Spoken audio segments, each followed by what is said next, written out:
오늘 본문을 가지고 하나님께 마음을 쏟는 기도라는 제목으로 함께 말씀을 나누도록 하겠습니다. 기도는 우리에게 주신 하나님의 선물이고 또 하나님 약속의 증표이기도 합니다. 데살로니가전서 5장 17절에 쉬지 말고 기도해라 라는 말씀은 어떤 절망의 상황에서도 네가 기도하면 내가 들을 것이고 네가 부르짖으면 내가 응답할 것이다 라는 하나님의 약속의 말씀입니다. 그래서 기도는 신자에게 큰 위로이고 축복입니다. 절망으로 시작했다가 그 마음에 희망으로 돌아오게 되죠. 눈물로 시작했다가 위로와 사랑으로 채워집니다. 고통이 평안으로 또 슬픔이 기쁨으로 바뀌는 시간이 바로 기도 시간입니다. 그것이 기도의 능력이죠. 우리 모든 성도님들 모든 기도 시간마다 이런 은혜가 하나님이 부어주시기를 주의 이름으로 축복합니다. 오늘 시편을 기록한 사람은 다윗입니다. 다윗의 인생 겉으로 보면 화려해 보이고 부러워할 만해 보이죠. 그런데 그 안에 담겨있는 그의 인생의 역사를 보면 그의 인생도 고된 시간이 많았습니다.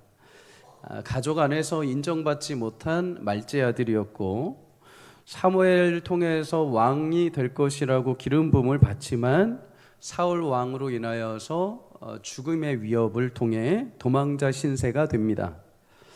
왕위에 오르지만 나중에 그의 아들 압살롬의 반역으로 왕위에서 비참하게 쫓겨나는 신세도 경험했습니다. 그 밖에도 그의 명성과 명예만큼 그를 대적하고 죽이려는 위협들이 많았습니다. 그때마다 다윗의 선택은 늘 한 가지였습니다. 하나님 앞에 서는 것입니다. 한 나라의 왕이지만 그럼에도 진정 자신의 왕이신 하나님 앞에 연약한 어린아이처럼 서서 은혜를 구하는 기도의 자리로 나아간 다윗. 오늘 시편 역시 악한 자들의 위협과 고난이 있을 때 다윗이 하나님 앞에 서는 기도의 내용이 담겨 있습니다. 오늘 말씀을 통해 하나님이 다시 우리를 기도의 자리로 인도하시고 또 기도의 은혜를 사모할 수 있는 시간이 되시기를 주의 이름으로 축복합니다. 오늘 1절과 2절을 다시 한번 읽어봅니다. 시작. 여호와여 나의 말에 귀를 기울이사 나의 심정을 헤아려 주소서. 나의 왕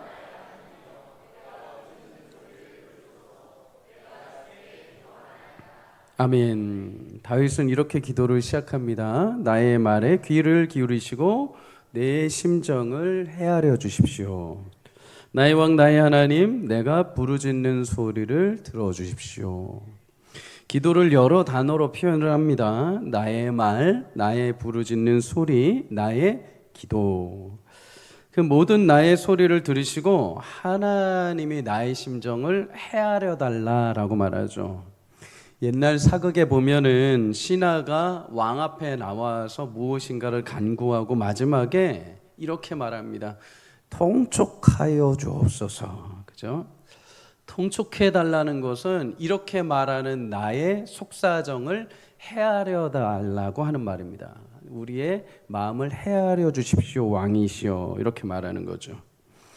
다윗은 지금 자신의 왕이신 하나님 앞에 말로 부르짖는 소리로 탄식하는 소리로 기도하고 하나님 저의 마음을 통촉해 주십시오. 헤아려 주십시오 라고 말합니다. 우리는 기도할 때 화려한 단어 미사오구를 사용하고 논리정연하게 기도할 수 있습니다. 그런데 반대로 때로는 괴로운 마음을 어떻게 표현할지 몰라서 그저 주님 앞에 울거나 아니면 한숨을 쉴 때도 있습니다. 때로는 그저 통곡하고 절규하기도 합니다. 그 모든 것이 우리의 기도이죠. 다윗의 아들 솔로몬은 지혜의 왕이었습니다. 그의 입에서 나오는 지혜의 말 한마디를 듣기 위해서 온 나라 열방의 왕들과 사람들이 그에게 몰려들었습니다. 솔로몬은 그런 지혜의 말을 가지고 하나님 앞에 기도를 했죠. 열왕기상 8장에 보면 성전을 건축하고 하나님 앞에 기도를 하는데 그 단어 하나하나, 그의 간구 하나하나가 얼마나 멋지고 얼마나 논리정연한지 모릅니다. 반면에 그렇게 말로 또 아름답게 지혜로운 말로 기도도 하지만 반대로 말할 수 없는 탄식함으로 하나님 앞에 기도한 사람이 있습니다. 대표적으로 한나가 그렇죠.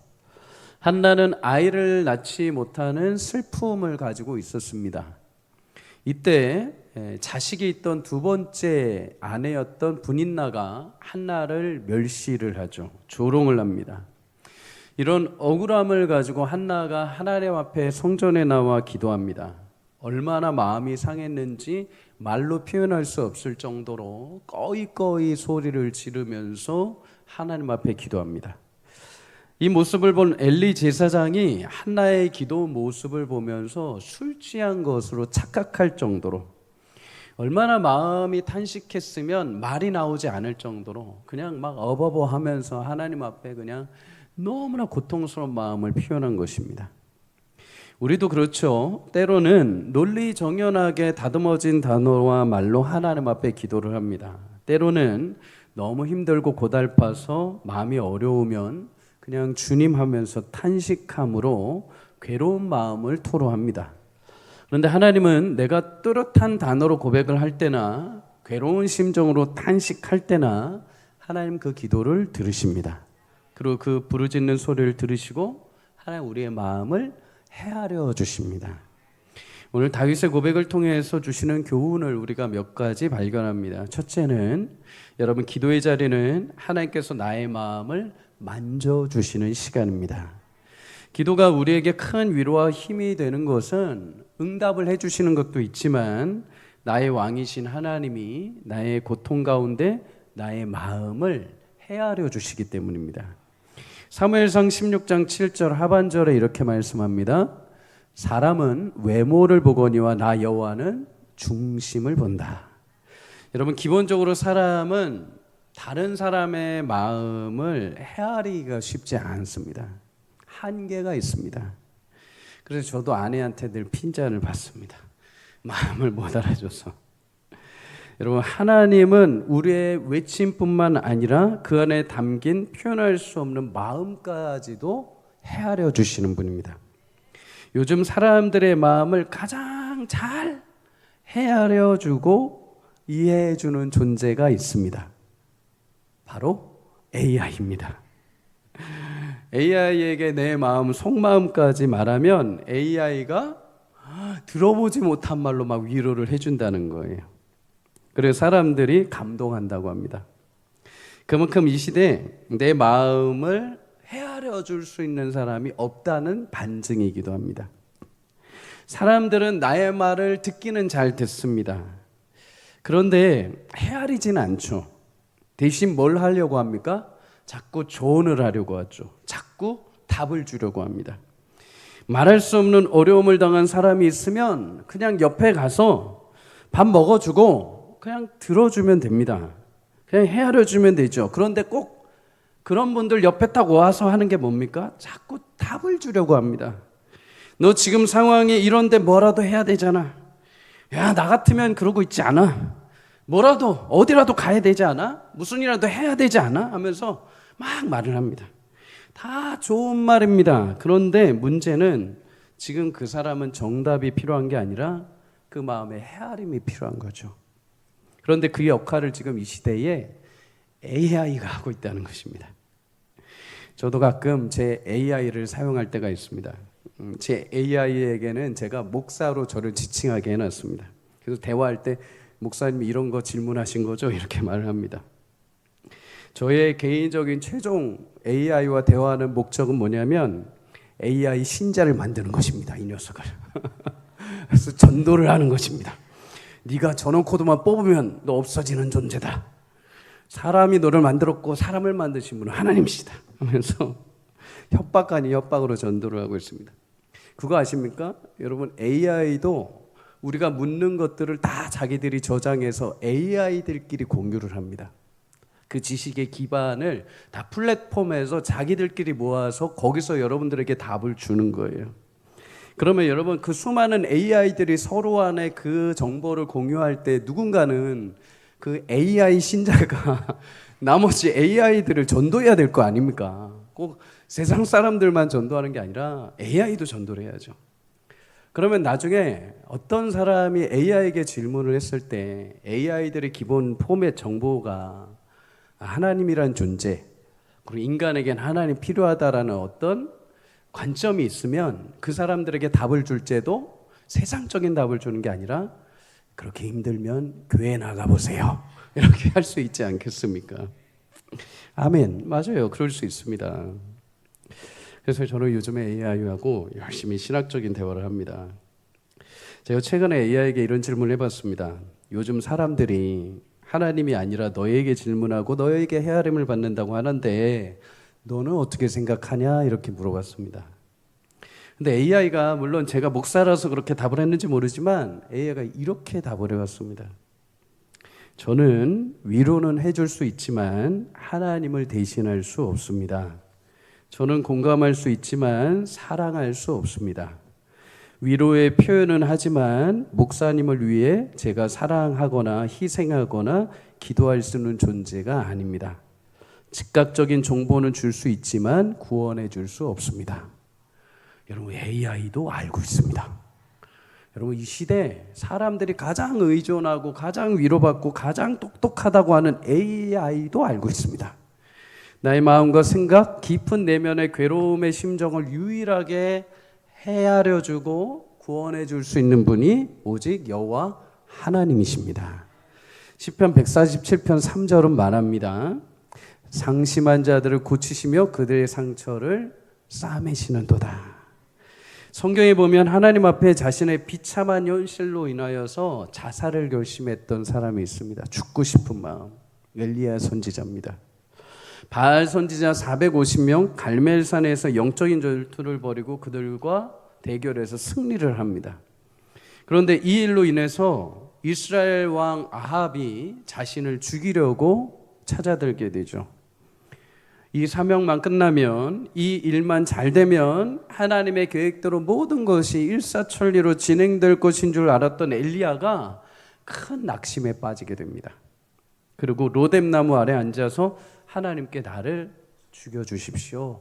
이제 끝났습니다 하고 낙심하죠. 그때 엘리야의 그런 마음을 하나님께서 헤아려 주십니다. 너 지금 뭐하냐? 정신 안 차리냐? 지금 이루고 있을 때냐가 아니라 천사를 보내십니다. 그리고 떡과 물로 그를 며칠 동안 먹이십니다. 영적인 전투를 하면서 지쳐있던 그의 육신, 상한 그의 마음을 하나씩 하나씩 만져주신 거죠. 헤아려 주신 것입니다.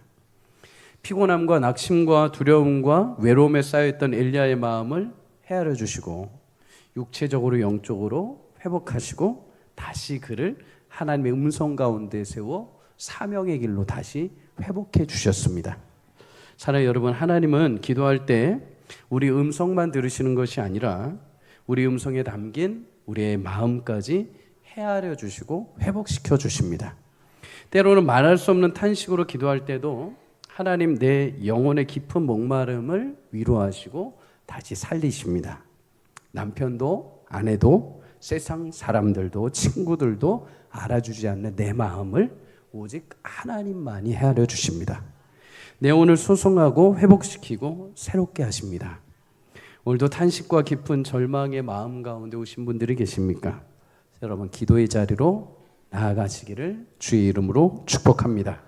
하나님 여러분의 입술의 고백뿐만 아니라 여러분 그 안에 있는 탐식의 모든 마음까지 헤아리시고 만지시고 회복하실 은혜를 주실 줄 믿습니다. 여러분 두 번째 주시는 교훈은 기도는 내 인생의 방향을 새롭게 결정하는 시간입니다. 오늘 시편 5편 3절을 함께 읽어봅니다. 시작. 여호와여 아침에 주께서 나의 소리를 들으시니리 아침에 내가 주께 기도하고 바라리이다. 아멘. 다윗이 특별히 기도를 하는데 아침에라는 단어를 2번 사용합니다. 아침이라는 것은 새로운 시작을 말하죠. 어제까지 슬픔과 괴로움이 있었다 하더라도 찬란히 오늘 떠오르는 그 아침처럼 다시 소망의 마음을 품을 수 있는 시간이 아침입니다. 새벽이죠. 하루를 시작하며 가장 중요한 것은 하나님과 하루를 시작하는 것입니다. 다윗의 시를 보면 다윗이 기도할 때마다 가장 중요하게 여긴 시간대가 있는데 바로 아침입니다. 아침. 시편 57편 8편에 보면 붉은색 글씨에 내가 새벽을 깨우리로다. 시편 59편 16절에도 나는 주의 힘을 노래하며 아침에 주의 인자하심을 높이 부르리라. 시편 143편 8절에도 아침에 나로 하여금 주의 인자하신 말씀을 듣게 하소서. 다윗은 왕으로 매일마다 많은 결정을 해야 되고 재판을 해야 됐고 정치적인 문제와 전쟁을 결정해야 했습니다. 하루하루 삶 속에서 자신에게 어떤 일이 일어날지 알 수 없었습니다. 그래서 그에게 가장 중요한 시간은 하루를 시작하는 아침, 하나님과 독대하며 하나님의 지혜와 힘을 공급받는 시간이었습니다. 이것은 모세도 마찬가지죠. 출애굽기 34장에 보면 하나님이 모세에게 두 돌판을 준비해서 시내산으로 올라오라고 하십니다. 시내산 위에 올라온 모세에게 하나님은 그 돌판에 하나님의 십계명을 기록하시고 내려보내시죠. 하나님의 백성으로 새롭게 출발을 할 때 가장 먼저 하나님의 말씀으로 시작하게 하신 겁니다. 그런데 이 말씀을 모세에게 돌판을 준비해서 시내산에 올라오라고 하실 때 뭐라고 하시냐? 아침에 시내산에 올라와 산 꼭대기에서 내게 보여라. 이른 아침에 준비하여 하나님의 임재 앞에 올라오라는 것입니다. 새로운 민족의 시작, 새로운 아침의 시작을 할 때 너는 내 앞에 서라. 예수님도 마찬가지입니다. 마가복음 1장 35절 함께 읽어봅니다. 시작. 새벽 아직도 밝기 전에 예수께서 일어나 나가 한적한 곳으로 가서 거기서 기도하셨다. 아멘. 예수님은 저녁뿐만 아니라 이른 아침 새벽에 남들이 방해하지 않는 오직 하나님과 나만 독대할 수 있는 구별된 한적한 곳에 가셔서 기도하시고 사명을 이루셨습니다. 여러분, 보통 아침에 사람들이 일어나서 가장 먼저 하는 것 중에 하나, 휴대폰을 보거나 뉴스를 보거나 경제 동향을 봅니다. 물론 다 중요합니다. 그런데 이른 아침에 내 인생을 인도하시는 하나님 앞에 기도로 하루를 시작하는 것만큼 중요한 것은 없습니다. 아침에 주를 만나고 기도하는 그 시간이 그날 나의 하루의 인생의 방향을 결정짓게 되어 있습니다. 그래서 새벽 기도는 너무나도 중요한 것입니다. 성경에 보면 가장 첫 수확물을 반드시 하나님께 드려라 라고 말씀을 하죠. 첫 번째 것은 너무 귀한 거죠. 땀 흘리고 수고해서 얻은 첫 수확물이 얼마나 귀합니까? 출애굽기 23장 19절은 말씀합니다.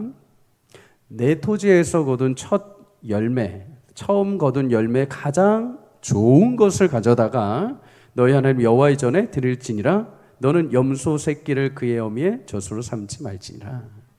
첫 것, 너에게 주어진 첫 열매 중에 그것도 아무거나 가져오는 게 아니라 가장 좋은 것으로 하나님께 드려라. 그래서 우리 예전에 어머니들 그 수확 하루 한 달의 삶의 수확물을 거두면 이 말을 그대로 하시기 위해서 어떻게 하셨어요? 11조를 드려도 돈을 은행에 가서 새 돈으로 바꿔오십니다. 가장 좋은 거를 드리기 위해서. 첫 열매를 하나님께 드린다는 것은 모든 것이 주인이 하나님이시오. 지금 오늘 내가 얻은 이 수확물의 결실도 하나님이 내게 베푸신 은혜라는 신앙의 고백입니다. 오늘 맥주감사 주일이죠. 맥추절이라는 의미는 히브리어로 추수의 절기라는 뜻입니다. 추수의 절기 중에 특별히 맥추절은 첫 번째 수확물, 상반기에 내게 하나님이 주신 첫째 수확물에 대한 감사를 드리는 절기인 거죠. 출애굽기 23장 16절에 이렇게 말합니다. 붉은색 글씨만 맥추절을 지키라. 이는 네가 수고하여 밭에 뿌린 것에 첫 열매를 거둡니다. 여러분, 첫 열매, 첫 수확에 대한 감사로 하나님께 드리는 것입니다. 이 의미를 내 인생으로 적용해 보자면, 내 하루로 적용해 보자면, 오늘 하루의 첫 시작, 오늘 하루의 첫 시간 하나님께 기도로 드리는 것이죠. 내 인생과 오늘 나의 하루가 하나님 손에 있으며 동시에 하나님이 내게 베푸신 하루임을 고백하는 것입니다. 그래서 하루를 시작할 때 가장 우선순위로 우리는 그 첫 시간을 이른 아침에 하나님께 드리는 것, 그게 새벽 예배입니다. 여러분, 이른 아침을 하나님께 기도로 드리기 위해서 중요한 것 중에 하나가 무엇일까요? 하나님께 내가 새벽에 기도를 드리기 위해서는 제일 중요한 것 중에 하나가 장소입니다. 장소. 하나님께 이른 아침 구별된 기도를 드리기 위해서는 반드시 구별된 장소가 필요합니다. 그래서 새벽에 구별된 장소인 교회에 나와서 우리가 새벽에 기도하는 거죠. 물론 하나님은 우리와 늘 함께 하시고 어디를 가든지 우리의 기도를 들으십니다. 하나님은 장소에 제한이 없으신 분입니다. 그래서 나이스하신 분들은 하나님 어디에서든 기도를 들으시니 굳이 내가 새벽에 예배에 나오지 않아도 된다라고 말씀하시며 안 나오십니다. 그런데 여러분, 문제는 하나님은 장소에 제한이 없으신데 우리는 장소의 제한을 많이 받습니다. 쉬운 예를 들어볼까요? 여러분, 새벽 5시 30분에 딱 일어나셔서 내가 오늘 새벽 예배 해야지 하고 침대에 그대로 누우셔서 해보십시오. 내가 15분만 기도해 봐야지 하는 순간 1분 안에 꿈나라 가실 겁니다. 바로 다시 가실 거예요. 여러분, 혹시 나이트에 가셔서 기도해 보신 적 있으십니까? 노래방 가서 기도해 보신 적 있으십니까? 왜 나이트 가서, 왜 노래방 가서 여러분 기도 안 하십니까? 거기서도 하나님 들으시는데요. 나이트에 가서, 노래방에 가서 기도 잠시 잠깐 할 수 있습니다. 하나님, 제가 오늘 여기서 마음껏 춤을 출 텐데요, 시험 들지 않게 해주십시오. 하나님, 제가 여기서 열심히 노래 부를 텐데 노래 불러서 100점 나오게 해주십시오. 빵빠레 울리게 해주십시오. 잠시 기도할 수는 있습니다. 그런데 깊은 기도는 할 수 없어요. 왜요? 그곳은 사람이 유흥을 위해서 구별된 장소이지 하나님 만나기 위해 구별된 장소가 아니기 때문입니다. 그런데 교회는요, 역대하 7장 15절에서 16절 함께 읽습니다. 시작. 이제 이곳에서 하는 기도에 내가 눈을 듣고 귀를 기울이리니 이는 내가 이미 이 성전을 택하고 거룩하게 하여 내 이름을 여기에 영원히 있게 하였음이라. 내 눈과 내 마음이 항상 여기 있으리라. 아멘. 여러분, 교회는 만민이 기도하는 집이요 예수님 피로 세워진 곳인 줄 믿습니다. 부모님의 눈은 항상 자녀들을 향합니다. 자녀가 어디에서 놀든 뛰든 항상 자녀를 향하게 되어 있죠. 예수님, 하나님도 마찬가지입니다. 하나님 이 지상에 항상 눈을 떼지 않으시는 곳은 교회입니다. 왜요? 이 교회가 자신의 아들을 죽이고 세우신 곳이기 때문입니다. 하나님이 아들이신 예수님을 죽이며 그 핏값으로 세우신 곳이 교회이기 때문이죠. 그래서 하나님의 시선은 항상 교회에 두시고 오늘 말씀하신 것처럼 내 시선이 항상 여기에 머물 것이다라고 약속하셨습니다. 흔히 우리는 지나간 추억의 장소를 떠올립니다. 아, 거기가 맛집이었지. 아, 거기 참 좋았지. 거기 풍경 멋있었지. 그런데 여러분, 신앙에도 하나님과 내가 독대했던 장소, 하나님과 내가 씨름하며 하나님의 은혜를 경험했던 장소가 내 뇌리에 남아 있어야 됩니다. 그런 장소들이 있어야 됩니다. 저는 개인적으로 모교회 지하실에서 청년들과 찬양팀을 할 때 어떻게 하면 정말 예배 가운데 하나님의 임재를 경험할까? 어떻게 하면 교회가 뜨겁게 청년들이 일어날까 하면서 지하에서 함께 무릎 꿇고 손잡고 기도했던 시간들이 내 뇌리 속에 있습니다. 신대원 입학하기 전에 겨울 금식기도원에 올라가지고 밖에 나가 있는 작은 골방에 앉아서 발가락 시려운데도 호흡 불면서 그 짧은 시간 하나님 앞에 기도하며 무릎 꿇었던 시간들, 신대원 시절에 뒷산에 올라가서 이제 앞으로 사역을 해야 되는데 두렵고 떨리고 어디로 가야 할지 모르는 상황에서 산속에서 무릎을 꿇고 기도했던 시간들, 하나님과 독대하고 하나님 앞에 씨름했던 그 시간이 영적인 삶이었고 영적인 인생을 지탱했던 시간들입니다. 어떤 분들은 새벽 기도가 한국 교회에만 있는 특별한 전통이라고 말을 합니다. 그래서 제가 미국에서 이민 목회하시는 목사님들한테 물어봤습니다. 아니래요. 여러분, 한국 교회만 있는 게 아니라 미국 교회들도 있습니다. 그러니 자꾸 한국 문화라고 말하지 마십시오. 하나님이 온 교회에게 주신 영적인 귀한 선물이 새벽 기도인 줄 믿습니다. 성경의 위대한 인물들, 놀라운 새로운 변화들은 모두 아침에 시작되었습니다. 아침에 백지와 같은 내 인생의 그림에 하나님이 말씀하여 주시고 그 말씀의 위로를 받고 하나님 말씀의 계획을 들어 하나님 그 말씀을 따라 하루를 살아갈 때 그 인생이 새로워지는 것이죠. 예레미야 예가 3장 22절에 23절은 이렇게 말씀합니다. 여호와의 인자와 긍휼이 무궁하심으로 우리가 진멸되지 아니함이니이다. 이것들이 아침마다 새로우니 주의 성실하심이 크시도소이다. 하나님의 인자와 은혜가 매일같이 매일 아침마다 내 삶에 쏟아 부어지니 너무 감사하다는 것입니다. 여러분, 아침의 기도는 인생을 바꿉니다. 가정과 개인의 인생의 기류까지 바꿔놓습니다. 아침에 하나님 만나는 사람과 만나지 않는 인생은 확연히 그 하루의 인생이 다릅니다. 혹시 사정상 거리가 멀어 몸이 불편하여 교회 나오기 어려우신 분들이 계십니까? 그렇다면 새벽에 일어나 집에서 특별히 내가 구별하러 놓은 자리에 앉으십시오. 그리고 그 새벽 하나님 앞에 드리십시오. 하나님이 그 하루 여러분의 삶을 복되게 하시고 여러분의 삶의 새로운 역사를 이루어 가실 줄 믿습니다. 새벽마다 하나님 말씀 앞에 읊조리며 다윗이 그 새벽마다 하나님의 은혜의 풍성함을 따라 간구하며 은혜를 구했을 때 하나님께서 전날의 모든 두려움과 염려를 하나님의 기대와 소망으로 바꾸신 것처럼 여러분 새벽마다 하나님의 은혜가 여러분 삶에 충만하게 넘치기를 주의 이름으로 간절히 소망합니다. 마지막 주시는 교훈이 있습니다. 여러분 기도할 때 우리는 주의 풍성한 사랑을 힘있게 됩니다. 오늘 4절에서 7절을 함께 읽습니다. 시작. 주는 죄악을 기뻐하는 신이 아니시니 악이 주와 함께 머물지 못하며 오만한 자들이 주의 목전에 서지 못하리이다. 주는 모든 행악자를 미워하시며 거짓말하는 자들을 멸망시키시리이다. 여호와께서는 피 흘리기를 즐기는 자와 속이는 자를 싫어하시나이다. 오직 나는 주의 풍성한 사랑을 힘입어 주의 집에 들어가 주를 경외함으로 성전을 향하여 예배하리이다. 아멘. 하나님은 죄악을 절대 기뻐하지 않으십니다. 악을 잠시라도 용납하지 않으십니다. 하나님은 거룩하신 분이요 의로우시기 때문에 죄를 가까이 하실 수 없습니다. 그래서 오만한 자들, 행악하는 자들, 거짓말하는 자들, 남을 피 흘리기 좋아하는 자들, 속이는 자들을 성경은 하나님 싫어하신다라고 말하십니다. 하나님 안 보신다가 아니라 대놓고 그냥 싫어하신다.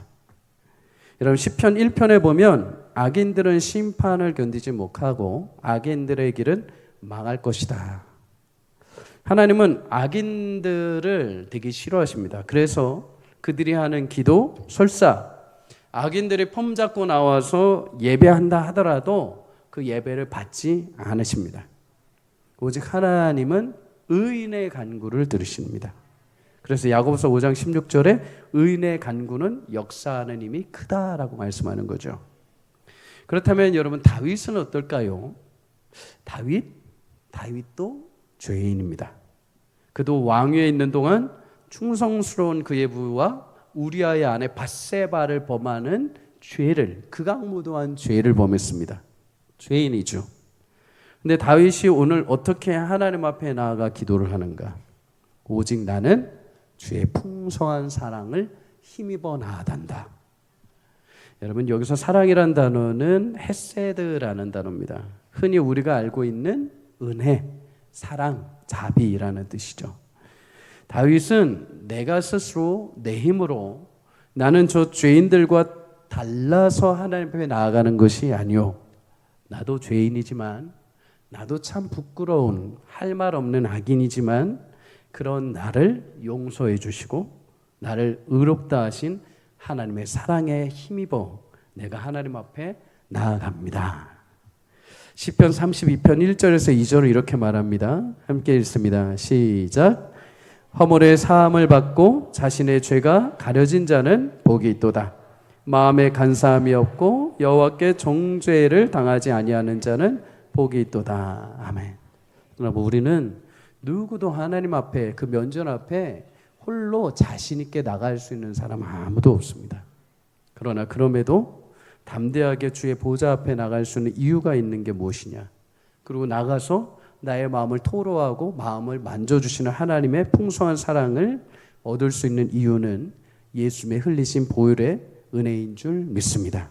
그래서 문제를 가지고, 허물을 가지고 기도하러 나오지만, 나의 죄를 가지고, 나의 연약함을 가지고 주님 앞에 나오지만, 하나님은 그 십자가의 은혜와 사랑으로 나를 충만하게 덮어서 나를 새롭게 하시는 자리가 바로 기도의 자리인 줄 믿습니다. 여러분, 기도의 시간은 그래서 하나님의 풍성한 사랑으로 내 영혼이 새롭게 되는 시간, 내 영혼이 재충전되는 시간입니다. 재충전. 다윗은 지금 절박한 현실에 있습니다. 그런데 그 문제를 뒤로 하고 하나님 앞에 그 이른 아침에 나와 하나님께 구합니다. 그것은 영적으로 무너지고 그의 마음, 깨어진 마음이 회복되는 시간이고 다시 하나님의 사랑을 공급받는 시간인 것이죠. 자동차 경주를 혹시 보신 적이 있을 것입니다. F1이라고 가장 빠른 자동차 경주를 이렇게 보면 자동차가 이렇게 트랙을 막 달리다가 중간에 타이어를 교체하거나 정비하기 위해서 잠시 들리는 장소가 있습니다. 피트 레인, 피트 스톱이라고 합니다. 이 피트라는 뜻이 구덩이, 정비 구간이라는 뜻입니다. 그래서 트랙 옆으로 이렇게 홈이 파진 것처럼 옆에 이렇게 정비하는 구간이 있습니다. 자동차가 막 빨리 달리다가 트랙을 막 돌다가 이 정비소로 훅 들어가는 것이죠. 그래서 거기서 타이어도 교체하고 정비도 받습니다. 처음 경주를 보시는 분들은 의아해 하실 겁니다. 지금 빨리 달려야지. 빨리 달려서 우승해야지. 빨리 달려서 뒤처지지 않아야지. 왜 자꾸 저기 들어와갖고 지금 시간 아깝게 자꾸 저기서 멈춰서 뭐 넣고 뭐 갈고 자꾸만 왜 저러지? 라고 할 수 있습니다. 그런데 여러분, 잠시 멈춰서 이 시간에 점검을 하는 시간은 시간을 낭비하는 것처럼 보이지만 여러분, 이때 타이어를 교체하지 않고 이때 차를 정비하지 않으면 달리다가 사고가 나게 되어 있습니다. 타이어가 그 뜨거운 아스팔트를 수백 킬로로 달리는데 금방 달아 없어지면 브레이크가 안 들어서 사고가 나죠. 치열하게 운전을 그렇게 빨리 하다가 차끼리 부딪혀가지고 자체가 손상이 되고 한다면 여러분, 완주할 수 없이 뒤집어지거나 아니면 중간에 차가 멈추게 되어 있습니다. 그래서 항상 트랙을 도는 차들은 시간이 얼마나 걸리든지 잠시 멈춰서 점검받는 시간이 반드시 필요합니다. 우리 신앙도 마찬가지입니다. 그리스도인들의 신앙을 향해서 성경은 믿음의 경주라고 말합니다. 믿음의 경주. 계속해서 뛰어가는 거죠. 하나님을 향해, 십자가를 향해. 근데 여러분, 계속 뛰어가다 보면은 차가 마치 타이어가 닳듯 손상을 입든 우리 신앙도 닳고 손상이 됩니다. 깨어집니다. 낙심이 됩니다. 지칩니다. 피로해집니다. 여러분, 기적 중에 기적은 뭐냐면 우리가 기도하지 않고 하나님을 찾지 않고 신앙생활을 하려 한다는 것입니다. 이거는 놀라운 기적입니다. 놀라운 상상입니다. 여러분, 그렇게 할 수가 없습니다. 그렇게 달리다 보면 터지게 되어 있습니다. 그렇게 가다 보면 퍼지게 되어 있습니다. 그렇게 가다 보면 여러분, 고갈되게 되어 있습니다. 하나님은 그렇게 하지 않기 위해서 여러분과 저에게 피트스톱을 만들어 놓으셨습니다. 하루를 치열하게 24시간 살아왔는데 낙심되고 절망되고 쓰러지고, 그런데 잠깐 그 아침에 나와서 다시 새롭게 점검받는 거죠. 아, 이 부분이 망가져 있구나. 이 부분이 깨어져 있구나. 이 부분이 손상되어서 나왔는데 하나님은 풍성한 사랑으로 그걸 다 회복시켜 주십니다. 새벽에 나오시는 분들 보면은 항상 간구하는 마음들이 있습니다. 그 은혜의 사모함이 있습니다. 때로는 피곤해서 졸기도 하고, 때로는 피곤해서 일찍 일어날 수도 있지만 그 은혜가 없으면 하루를 살아갈 수 없다는 것을 알기 때문에 그 새벽에 나오시는 거죠.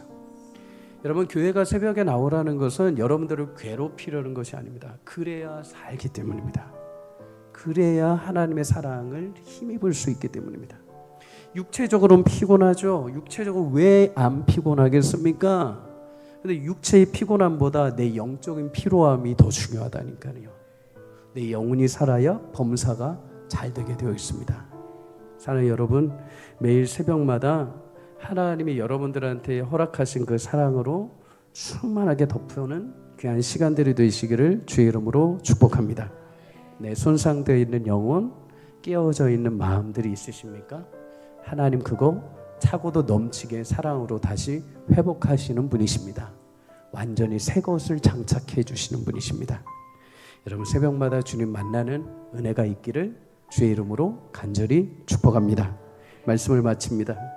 여러분, 하나님은 우리의 기도를 듣고 응답하시고 우리의 마음, 우리의 깊은 생각을 헤아려 주시는 분입니다. 세상 사람들, 세상의 AI는 헤아려 주지 못합니다. 오직 하나님만이 나를 만져주시고 나를 헤아려 주실 수 있습니다. 오늘도 마음이 상한 자들 하나님 그 상처를 싸매시고 치유하십니다. 여러분, 기도는 내 하루의 인생의 방향을 결정하게 되어 있습니다. 우리는 수확물뿐만 아니라 내 하루의 삶을 하나님 앞에 드려야 됩니다. 하나님 그렇게 첫 시간을 드리는 모든 성도의 삶을 복되게 하시고 그날 하루 영적인 풍성한 열매를 거두게 하실 줄 믿습니다. 여러분, 하나님 앞에 새벽에 간구하기 위해서 구별된 장소가 필요합니다. 하나님, 이 시간, 이 장소, 이 순간은 세상에 누구도 방해할 수 없는 하나님과 나와만의 시간입니다. 그런 시간에 하나님께서 여러분 삶에 풍성하게 사랑으로 채우셔서 재충전되어서 여러분들에게 허락하신 믿음의 경주를 끝까지 멋지고 아름답게 완주하여 영광스러운 구원에 참여하는 저와 여러분이 되시기를 주의 이름으로 간절히 축복합니다.